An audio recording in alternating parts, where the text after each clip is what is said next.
If you've been assigned to write an annotated bibliography, but you're not quite sure how to do it, or you just need some clarification, then this video is just for you. I am Dr. Whitney Kosters, Professor of English, and I have made this video as simple and as brief as possible so that you will know exactly how to write an annotated bib in the next 5 minutes. Let's start by clarifying the difference between a Works Cited page and a bibliography. A Works Cited page is exactly what it sounds like. It is an alphabetized list of the works or the text that you have quoted, paraphrased, or mentioned in your essay, the sources you actually cited. A bibliography, on the other hand, is a list of all the references that you consulted during your research, whether you directly quoted them in your project or didn't. If it informed your project, then it must be included in your bib.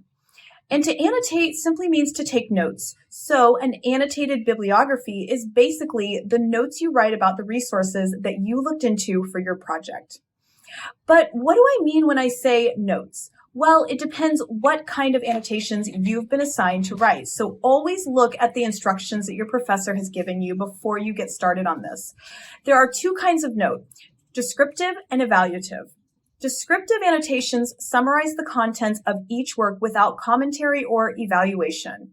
In other words, they give your reader basic objective information about the source without your assessment of it. An evaluative annotation, on the other hand, offers both a description of the source and the writer's opinion of it. So an evaluative annotation may explain in detail that a text approaches the material from a psychoanalytic perspective, that's an objective summary, but it is written too esoterically for those outside of the field of study, your opinion of the work. Now, a third criterion that your instructor may ask you to include in an evaluative annotation is the relevance of the source to your research and work. How exactly did your work benefit or not benefit from this resource? Basically, show your readers why they should or they shouldn't consult this source if they are researching similar topics.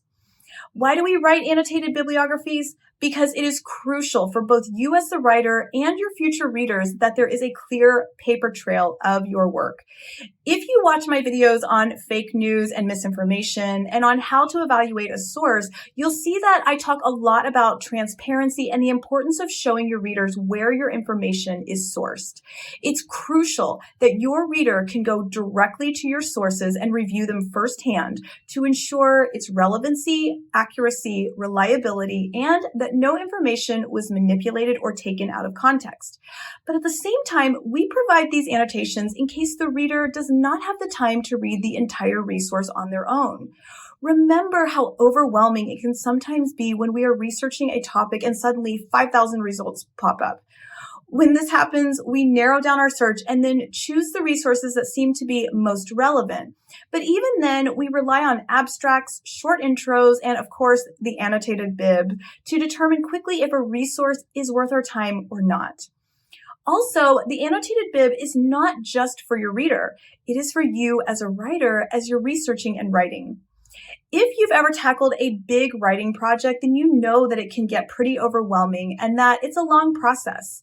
Keeping an alphabetized annotated bib is a fantastic way to keep track of everything you've consulted and to help you remember weeks or even months down the road why this source may be ideal for your research or why the source is irrelevant to your purposes.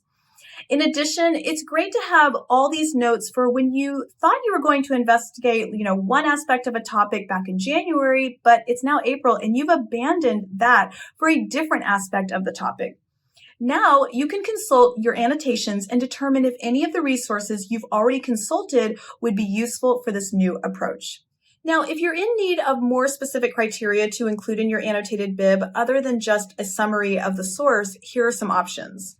The scope of the work, the source's strengths and weaknesses, its conclusions, why the source is relevant in your field of study, its relationships to other studies in the field, an evaluation of the research methodology, if that's applicable, information about the author's background, and questions that you think the reader may have about the source. Generally speaking, in terms of length, be sure to shoot for approximately 150 to 300 words or a paragraph while writing an annotation, though it can certainly be longer or shorter if need be. Now, every annotated bib will follow a style or format specified by your instructor. The most common styles are APA, Chicago, and MLA. And since I am an English professor, I'm going to show you how to write your citation and annotation in MLA, but you can easily Google how to write them in the other styles as well.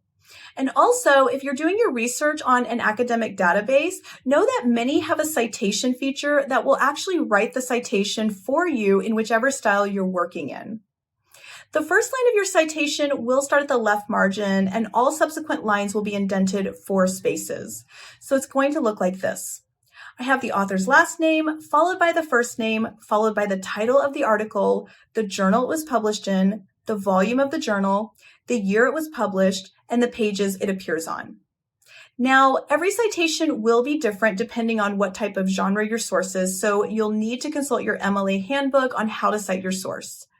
And following the citation will appear your annotation. I hope this short lecture has helped clarify how to do an annotated bib, and if you have any additional questions, feel free to put them down in the comment section below. Thanks for watching. Be sure to check out my playlist on writing, research, and rhetoric for more tips and lectures, and good luck on whatever project you do. I will see you guys next time.